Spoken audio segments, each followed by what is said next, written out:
পাবনার আটঘরিয়ার college committee নিয়ে জামায়াত বিএনপির সংঘর্ষের জেরে আঞ্চলিক মহাসড়ক অবরোধ করে বিক্ষোভ করেছে জামায়াতের নেতাকর্মীরা। অন্যদিকে বিকেলে সংবাদ সম্মেলন করার কথা রয়েছে উপজেলা বিএনপির। গতকাল পাবনার আটঘরিয়ার দেবোত্তর ডিগ্রি কলেজের পূর্ণাঙ্গ কমিটির অভিভাবক সদস্য পদের মনোনয়ন ফর্ম নিয়ে বিএনপি ও জামায়াতের দুই গ্রুপে সংঘর্ষ হয়েছে। এতে উভয় পক্ষের অন্তত 15 জন আহত হয়েছেন। গতকাল বিকেল থেকে সন্ধ্যা পর্যন্ত দফায় দফায় এ সংঘর্ষ হয়।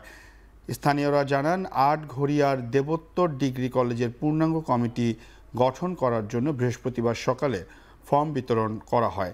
এ সময় জামায়াত ও বিএনপির মধ্যে মনোনয়ন ফর্ম তোলা নিয়ে কথা কাটাকাটি ও ধস্তাধস্তি হয়। এ সময় জামায়াত ও শিবিরের নেতাকর্মীরা স্থানীয় বাজারে জড়ো হয়ে মিছিল নিয়ে উপজেলা বিএনপির কার্যালয়ে হামলা চালায়। এতে বিক্ষুব্ধ বিএনপির নেতাকর্মীরাও এক হয়ে উপজেলা জামায়াতের কার্যালয়ে হামলা চালায়। এ সময় উভয় পক্ষের মধ্যে ধাওয়া পাল্টা ধাওয়া ও ব্যাপক সংঘর্ষ হয়।